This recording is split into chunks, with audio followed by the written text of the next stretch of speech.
October 1962.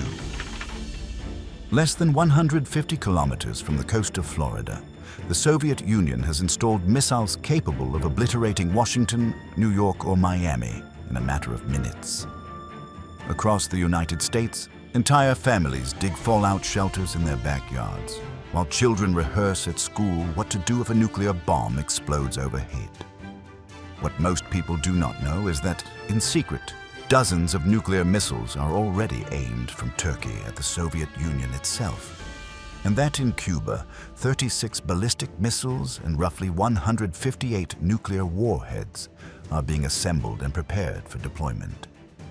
The world stands one miscalculation away from radioactive ash. The United States, the USSR, and Cuba played to the brink. For 13 days, humanity had to wonder whether it would live to see the next sunrise. Estos misiles pueden ser equipados con ojivas nucleares cuya potencia destructiva es aproximadamente 100 veces mayor que la de Hiroshima.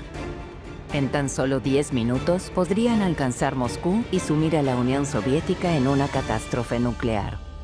At the beginning of the 1960s, the Cold War was no longer merely an ideological dispute. It was a war of numbers, kilotons, and range in kilometers.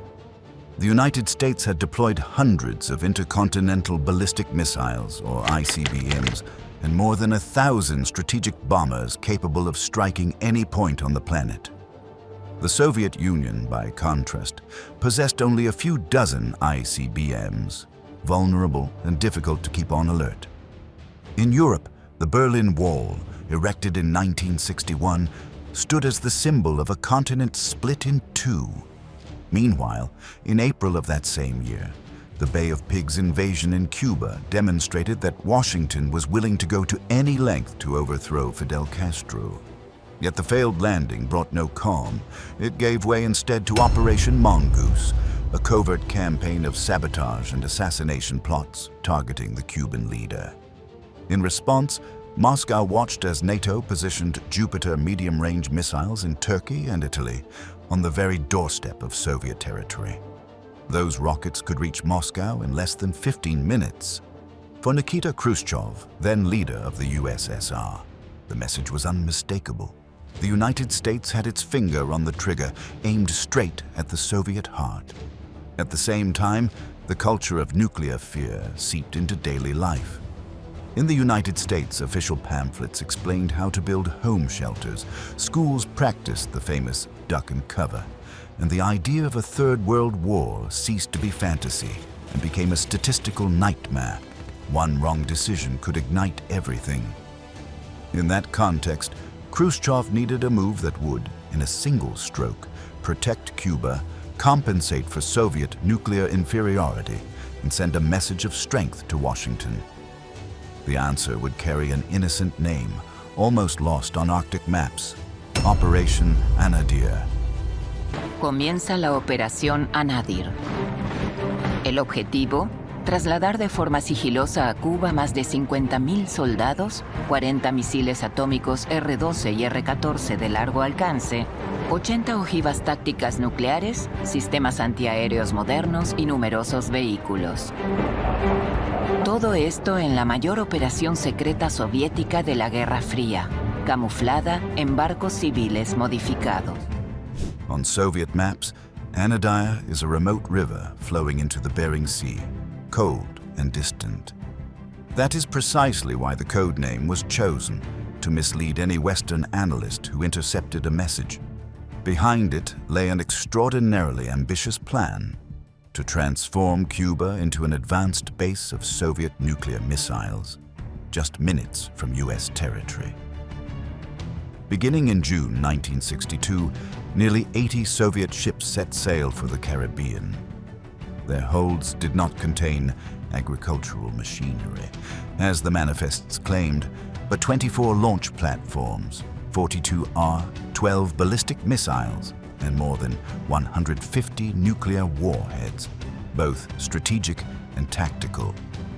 Ultimately, around 36 ballistic missiles would be installed in Cuba, along with Il-28 bombers, MiG-21 fighters, air defense batteries, tanks, and a mechanized infantry division.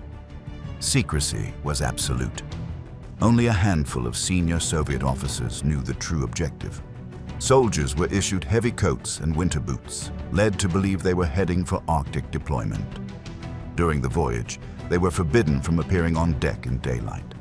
Drills, maintenance, and even briefings were conducted at night, beneath tarps and camouflage nets.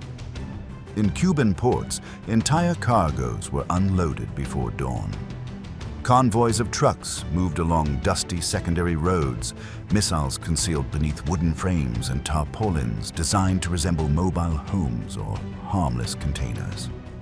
Bases were dug among sugarcane fields and wooded areas where foliage shielded the launch sites from reconnaissance aircraft flying overhead.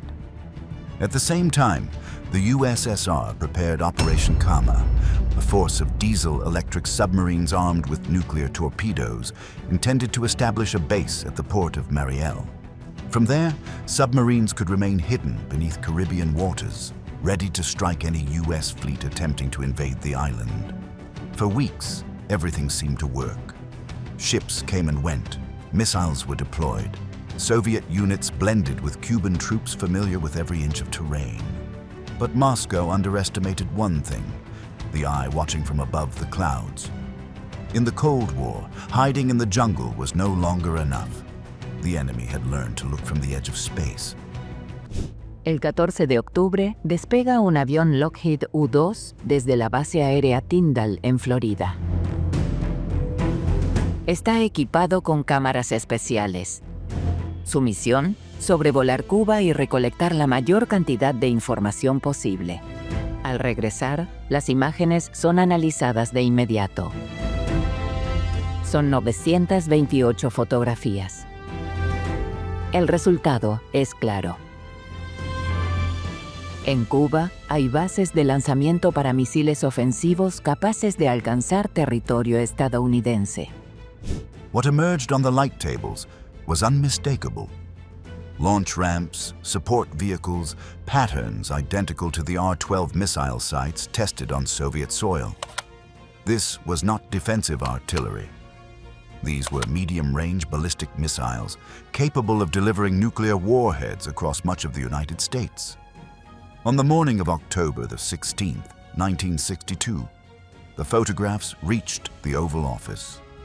Kennedy studied them in silence as his advisors explained that, once operational, those sites could launch missiles within minutes. From that moment, what would later be known as the 13 days officially began. Nearly 2 weeks of frantic meetings of the Executive Committee of the National Security Council, the XCOM. There were no easy solutions. A massive airstrike might destroy the missiles, but would almost certainly provoke Soviet retaliation in Europe or against an Allied city. An invasion of Cuba would revive the ghost of the Bay of Pigs, now with hundreds of Soviet nuclear warheads scattered across the globe. Doing nothing meant accepting enemy missiles at America's doorstep. While deliberations continued behind closed doors, life above ground carried on almost normally. Newspapers had yet to mention missiles. Most Americans had no idea what was at stake. Only a relatively small circle in Washington, Moscow, and Havana knew that the fate of millions depended on what would be done about those grainy photographs. When Kennedy chose to address the world on television, the crisis ceased to be a secret. Para detener esta escalada ofensiva, se está iniciando una cuarentena estricta sobre todo el equipo militar ofensivo que se envía a Cuba. Todos los barcos de cualquier tipo con destino a Cuba desde cualquier nación o puerto que se descubra que contienen cargamentos de armas ofensivas serán devueltos. On October 22nd, 1962, millions across the globe heard the same announcement. The President of the United States revealed the presence of Soviet missiles in Cuba and declared a naval quarantine around the island to prevent further weapons shipments. He did not call it a blockade, to avoid formally declaring a state of war, but the message was unmistakable. Any ship attempting to cross would be stopped. Within hours, the Pentagon raised the alert to DEFCON 2, the highest level ever reached by U.S. strategic forces. B-52 bombers took off carrying nuclear weapons, patrolling the Atlantic and the Arctic, with engines constantly running. In Cuba, Fidel Castro mobilized hundreds of thousands of militiamen. In the USSR, Khrushchev issued public statements and secret instructions, striving to project firmness without pushing events into catastrophe. At the United Nations, U.S. Ambassador Adlai Stevenson presented photographs of the missiles and challenged his Soviet counterpart to admit the truth. The tense exchange, broadcast worldwide, made visible what had been a shadow game. Now, everyone could see the evidence, the maps, the strained faces of diplomats speaking for nuclear superpowers. Meanwhile, in the Caribbean, Soviet ships approached the quarantine line. Some slowed and turned back. Others continued until confronted by U.S. destroyers. Beneath the surface, submarines such as the Foxtrot-class vessels of Operation Karma operated in extreme conditions: oppressive heat, scarce water, and severed communications. In at least one case, a Soviet submarine armed with nuclear torpedoes came within minutes of firing, convinced war had begun, until Officer Vasily Arkhipov refused to authorize the launch. On October 27th, a U-2 reconnaissance plane was shot down over Cuba, killing its pilot. The day would be remembered as Black Saturday. Every new message between Washington and Moscow could have been the last before disaster. It seemed only a matter of hours before someone in the Caribbean, Berlin, or along the Turkish frontier crossed a line from which there would be no return.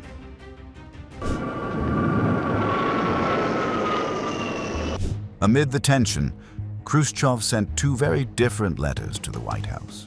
The first, more emotional, proposed removing the missiles from Cuba in exchange for a public U.S. pledge not to invade the island. The second, harsher message added an explosive condition: the removal of Jupiter missiles from Turkey.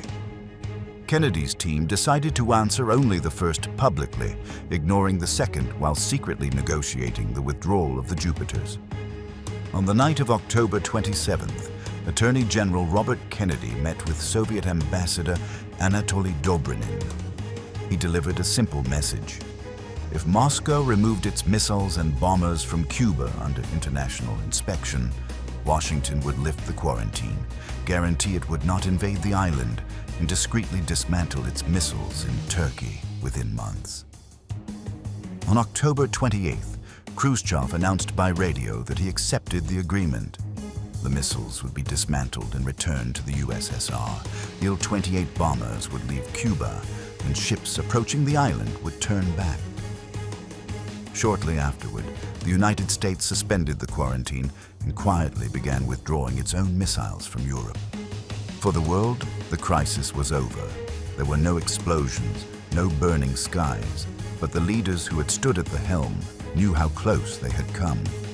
Decades later, declassified documents revealed that the actual number of nuclear weapons in Cuba had been greater than Washington suspected, and that any ground invasion would have faced defenses equipped with tactical nuclear arms ready for use against troops and cities. The Cuban Missile Crisis left several lessons. One was the need for faster communication. The famous hotline between Moscow and Washington was established to prevent lethal misunderstandings.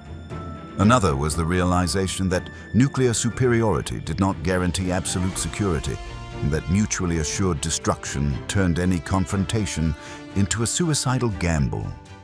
For 13 days, the world walked along the edge of an abyss from which no one would have returned.